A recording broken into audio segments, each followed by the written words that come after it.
Hello students, I am Neha. Welcome to my channel. आज की class में हम जो चैप्टर चल रहा था क्लास 9 का फोर्स, उस चैप्टर का टॉपिक देखेंगे law of conservation of linear momentum. ठीक है, इसके पहले की क्लास में हम लोगों ने लीनियर मोमेंटम को डिस्कस किया था। ठीक है, अब उसका हमें कंजर्वेशन देखना है।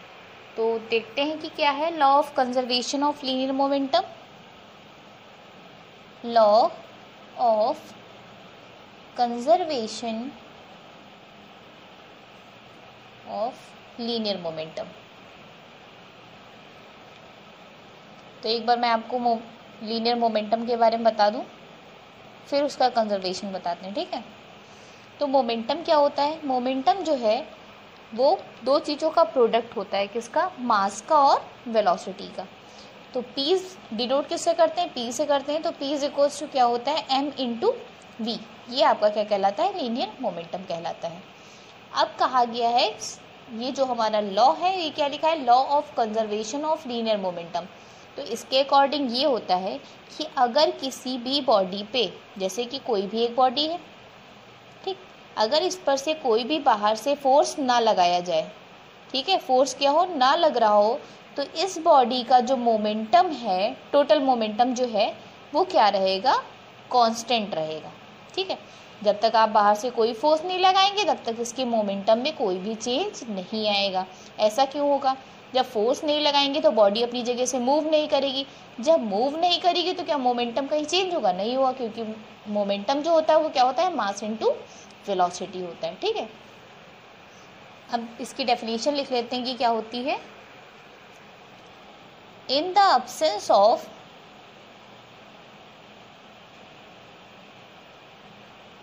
external force,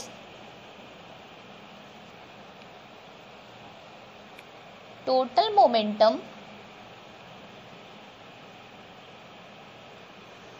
of all bodies of a system is remains constant.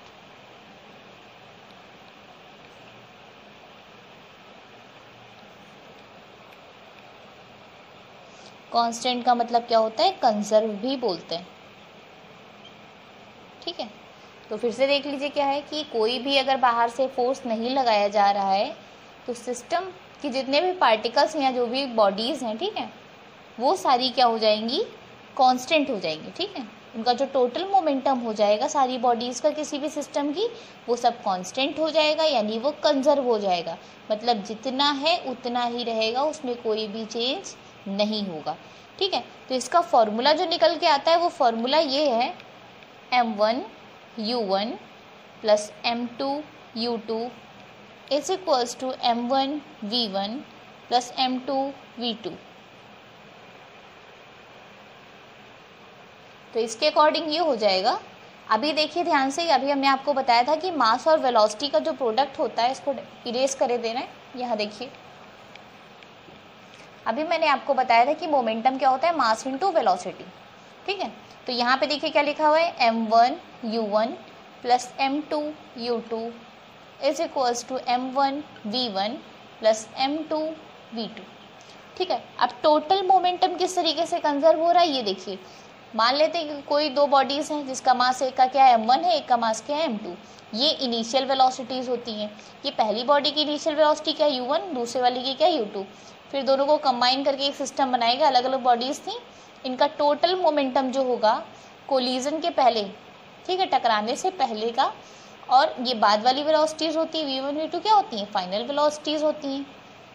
ठीक है, तो टकराने से पहले का जो मोमेंटम होगा और टकराने के बाद का जो मोमेंटम होगा वो आपस में क्या हो रहा है? देखिए, इन दोनों का सम किसके इक्वल हो रहा है? इन दोनों के सम के बराबर हो रहा है। यानी ये जो ओवरऑल हो जाएगा, जो मोमेंटम हो जाएगा टोटल, वो क्या हो जाएगा? कंजर्व हो जाएगा। ये किस तरीके से फॉर्मूला निकल के आ रहा है वो हम आपको अभी बताने जा रहे हैं। ठीक है, तो क्या याद करेंगे आप? पहली बॉडी कोई एक है m1, उसकी वेलोसिटी क्या है? ये फिगर से आप समझ सकते हैं। देखिए, एक बॉडी है A, एक बॉडी है B। A का मास है m1, इसका मास है m2, इसकी वेलोसिटी u1, इसकी वेलोसिटी u2। मतलब इसकी वेलोसिटी u1 है, इसकी u2। जब ये दोनों एक दूसरे से कोलिजन करेंगे तो टकराने के बाद जब अलग अलग होंगे तो क्या हो जाएगा, मास तो वही रहेगा, ठीक है। इसकी वेलोसिटी क्या हो जाएगी, v2 हो जाएगी, और इसकी वेलोसिटी क्या हो जाएगी, v1 हो जाएगी। तो प्रूफ करना स्टार्ट करते हैं। एक बार आप फिर से फिगर को ध्यान से समझिएगा। प्रूफ किस चीज़ का कर रहे हैं, m1u1 plus m2u2 is equals to m1v1 plus m2v2 का। ध्यान से देखिए, जैसे ये दो बॉल्स हैं, एक बॉल है A, एक बॉल है B, इसका मास है m1, इसका मास है m2, इसकी वेलोसिटी है u1 और इसकी वेलोसिटी है u2, ठीक है। ध्यान रखिएगा, ये क्या होगा, ये दोनों मूव कर रहे हैं, ठीक है। मूव करेंगे तो इस केस में u1 जो होगा वो ग्रेटर देन u2 होगा, जो इसकी वेलोसिटी है वो इससे ज़्यादा होगी, तब ये दोनों एक दूसरे से क्या होंगे, टकराएंगे। टकराने के बाद क्या होगा, ये दोनों पास में आ जाएंगे, तो फिर से मास इसका m1 m2 ही रहेगा। अब इसकी वेलोसिटी क्या हो जाएगी, टकराने के बाद वेलोसिटी चेंज हो जाएगी, इसकी वेलोसिटी v1 और इसकी वेलोसिटी क्या हो जाएगी, v2। टकराने के बाद ये दोनों सेपरेट होंगे, सेपरेट होने के बाद मूव होना स्टार्ट होंगे। तो आप एक चीज़ देखिए, m1 था, m2 था, v1 और v2, ठीक है। एक चीज़ बताइए, ये दोनों टकराने के बाद अलग कब होंगे, जब आगे वाले की वेलोसिटी क्या हो, पीछे वाले से ज़्यादा हो, तभी तो अलग होंगे। अगर इसकी वेलोसिटी ज़्यादा होगी तो ये दोनों कैसे अलग अलग होंगे, नहीं होंगे। तो दूसरे केस में आपको ये देखना है कि v2 is greater than v1 होगा, इसकी वेलोसिटी ज़्यादा होगी तभी आगे मूव करेगा, बट कोलिजन करने के लिए इसकी वेलोसिटी क्या होगी, ज़्यादा होगी, तब जाके ये इससे टकराएगा, ठीक। तो अब एक चीज़ देखिए, पहले क्या हो जाएगा, इसमें लिखेंगे मोमेंटम ऑफ बॉडी ए, यहाँ पे आप लिख सकते हैं before collision, before collision. Collision का मतलब होता है टकराना, टकराने से पहले की बात कर रहे हैं, ठीक। मोमेंटम ऑफ बॉडी ए कितना हो जाएगा, m1u1, कैसे हो जाएगा, m into V, mass into velocity क्या होता है, मोमेंटम होता है, तो m1u1 हो जाएगा, ठीक। फिर मोमेंटम ऑफ बॉडी b कितना हो जाएगा, सेम चीज़ आप लिख लेंगे, b के लिए क्या हो जाएगा, b का मास है m2 और वेलोसिटी क्या है u2। अब हम अगर बात करें कि टोटल मोमेंटम क्या हो जाएगा, तो टोटल मोमेंटम मतलब दोनों का सम, तो क्या हो जाएगा, m1u1 प्लस m2u2 कितना हो जाएगा, ठीक है। अब इसके बाद हम क्या करेंगे, कोलिजन के बाद की बात करेंगे। तो कोलिजन के बाद कितना हो जाएगा, सेम चीज़ ऐसे ही राइट करेंगे, आफ्टर कोलिजन, इतना आप लिख लीजिए, फिर चेंज करते हैं।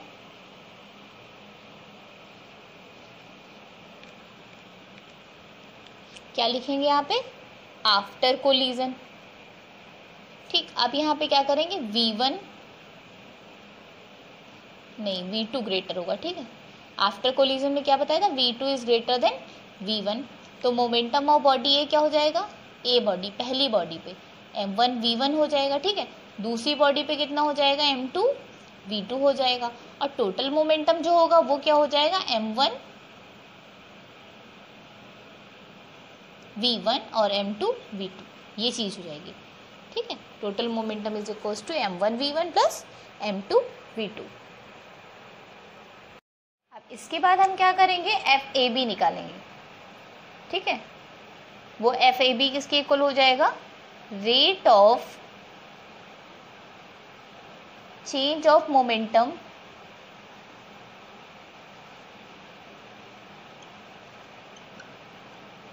ऑफ बॉडी ए, ठीक है।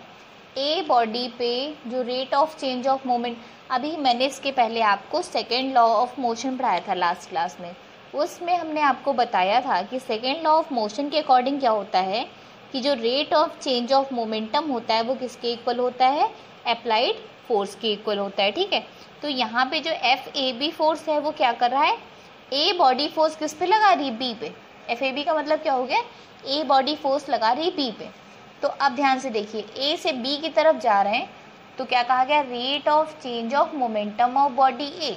तो ध्यान से देखिए, बॉडी ए यहाँ पे ये थी और बॉडी ए यहाँ पे ये हो गई, तो मोमेंटम में क्या चेंज हुआ, मास तो सेम रहा, और वेलोसिटी बाद वाली कितनी है, v1, ठीक है, और पहले वाली कितनी है, u1 है। और रेट के लिए मैंने आपसे क्या कहा था कि टाइम से क्या करते हैं, डिवाइड करते हैं, तो इक्वेशन नंबर 1 ये हो जाएगी। सेम ऐसे ही जैसे हमने ए पे बी पे फोर्स लगा दी, वैसे बी क्या करेगी, ए पे फोर्स लगाएगी। मैंने बताया था every action has equal and opposite reaction, वो होता है न्यूटन का थर्ड लॉ। तो अगर ए बॉडी बी पे फोर्स लगाएगी तो बी वाली बॉडी भी तो ए पे फोर्स लगाएगी। उसके लिए क्या लिखेंगे हम लोग, एफ बी ए लिखेंगे। वो किसके इक्वल हो जाएगा, rate of change of momentum of body B. ठीक है, अब बी बॉडी के लिए लिखेंगे। तो जब बी बॉडी के लिए लिखेंगे तो हम लोग क्या यहाँ पे करेंगे, ये ऊपर वाला आपने लिख लिया होगा, फिगर हटा दे रहे हैं।